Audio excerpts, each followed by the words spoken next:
This episode is brought to you by Jimmy's Guns and Stuff. Come on down to our new outlet location in Hopes Fall. It's an outlaw settlement, so we can move product there that we can't sell anywhere else on the planet. And it's all priced to sell. Now enjoy the show, you hear?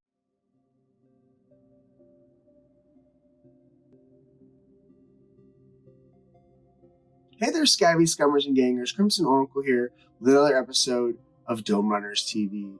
I am coming at you with coverage of the Warhammer Skulls event that we all got to enjoy today, and all of the news that brings in the world of Warhammer 40k and Warhammer. Not so much. Well, yeah, there is some Age of Sigmar, but the real thrust of the new stuff is all 40k. So we'll get into all of that in just a moment.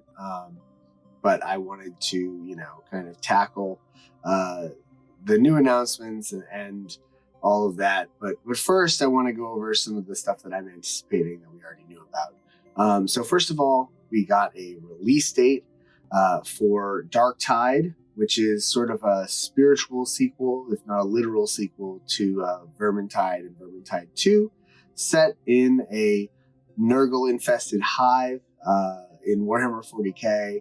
The theme of this game is, sort of Left 4 Dead wave shooter kind of.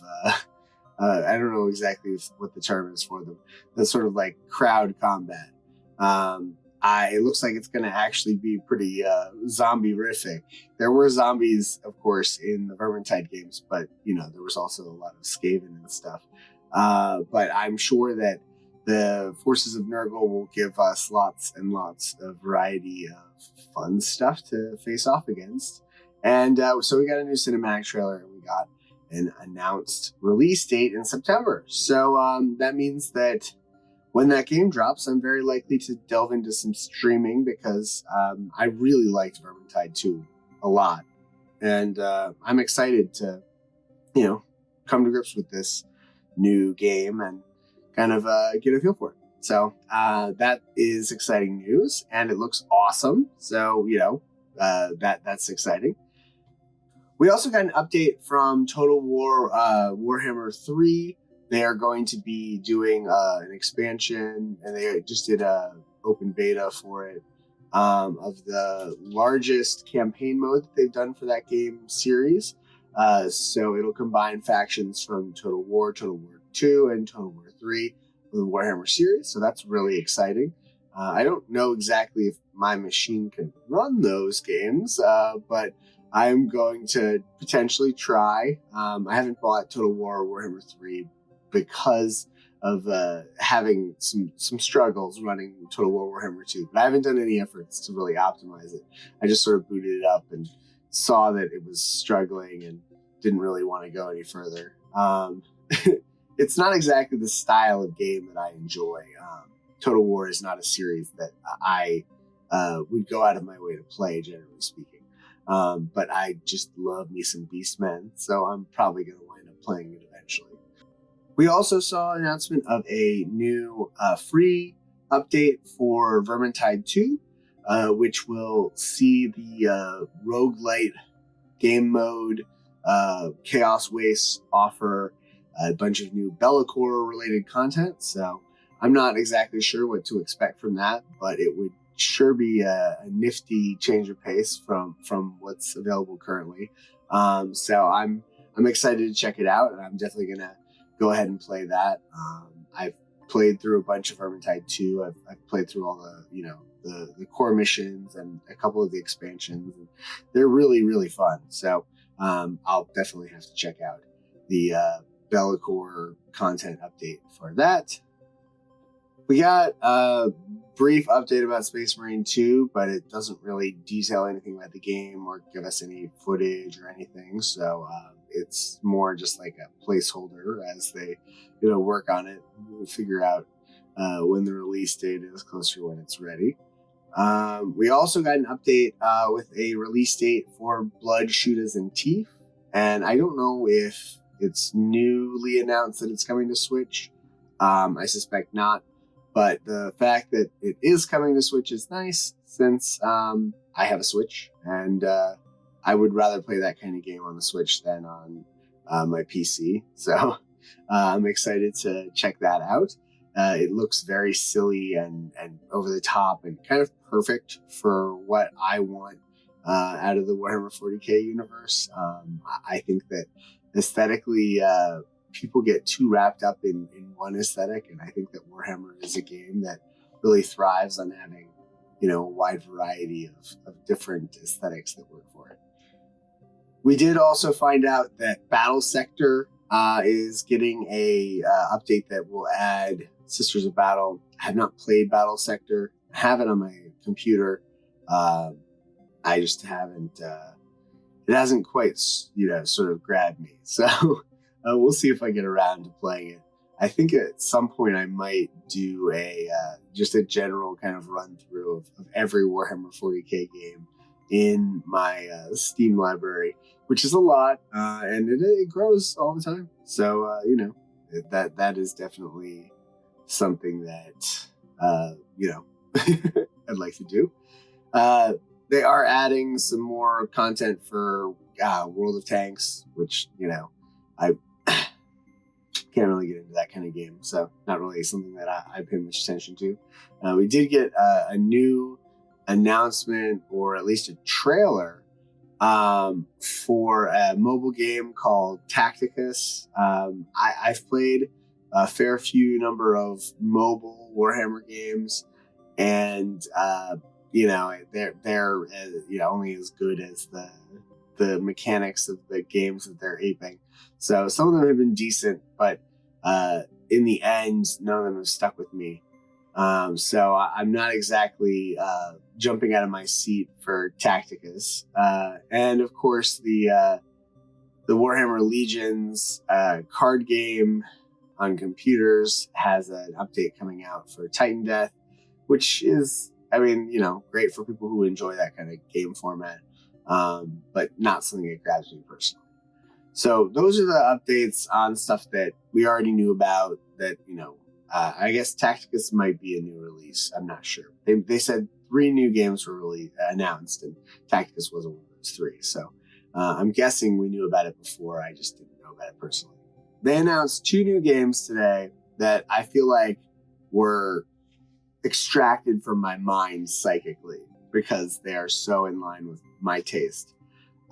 First, and exciting, but not quite as exciting as the second. The first is called Bolt Gun, and it is a classic sprite shooter. It is a game straight out of the early 90s. The first-person shooters that I first watched my stepdad playing on his old DOS PC. This is in that exact vein.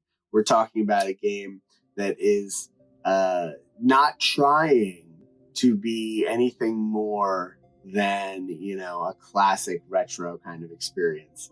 And I am here for it. Look at this madness.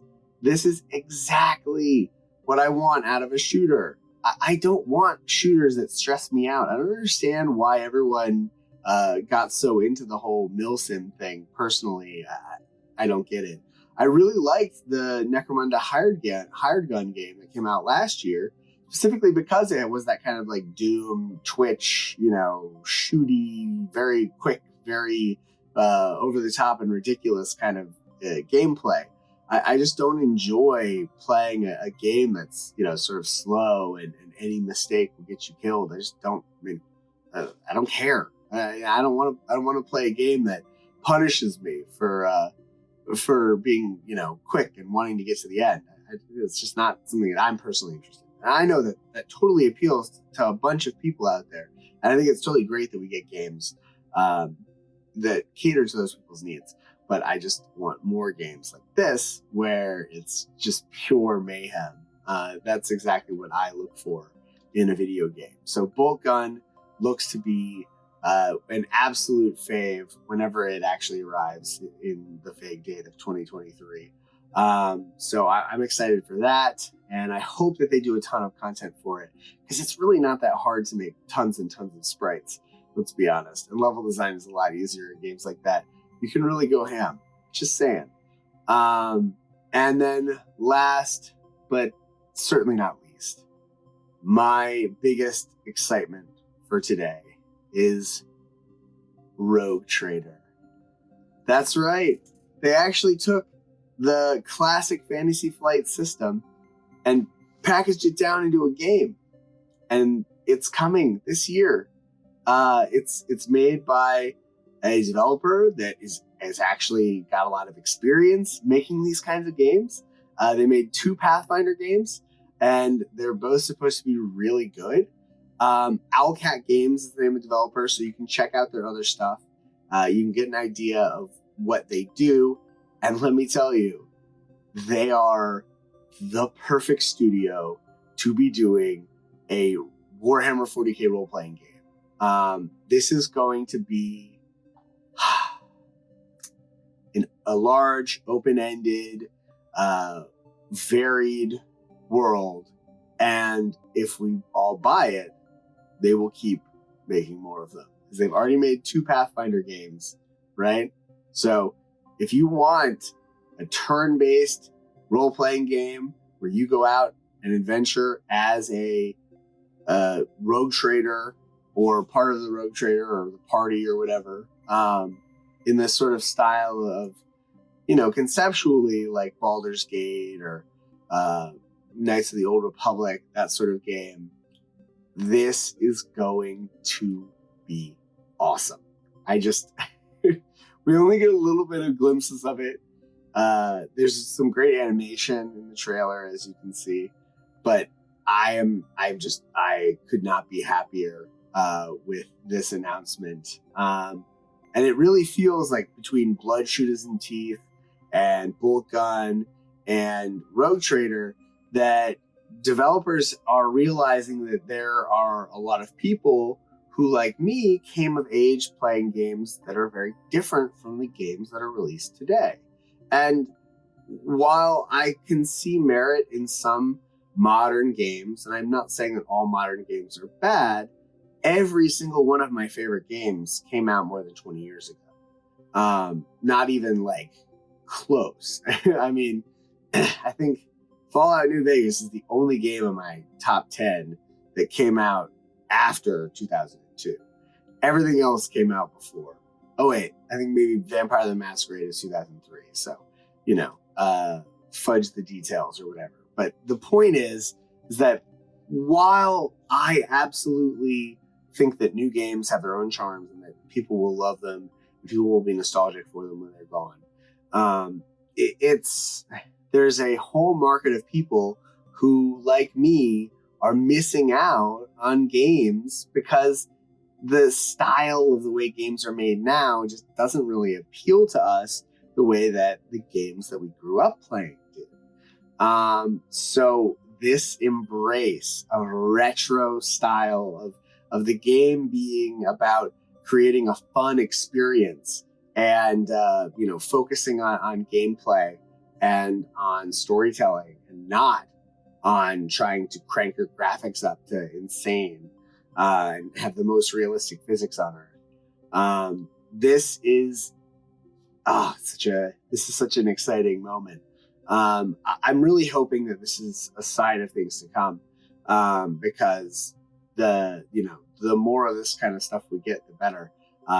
Chaos Gate that just came out is another example of it's a classic title that got a sequel, more than 20 years later. So here is hoping that we get a ton more awesome licensed properties that are in the same sort of style, because it's exactly what I am hoping for out of licensed Warhammer 40k properties. I think that I've probably asked for either an Inquisitor or Rogue Trader role-playing game on PC since probably like 2007 or 2008, when I was, playing Dawn of War 1 and really wishing that there was, a game that scratched the itch I had, from years of playing Fallout and Fallout 2 over and over again.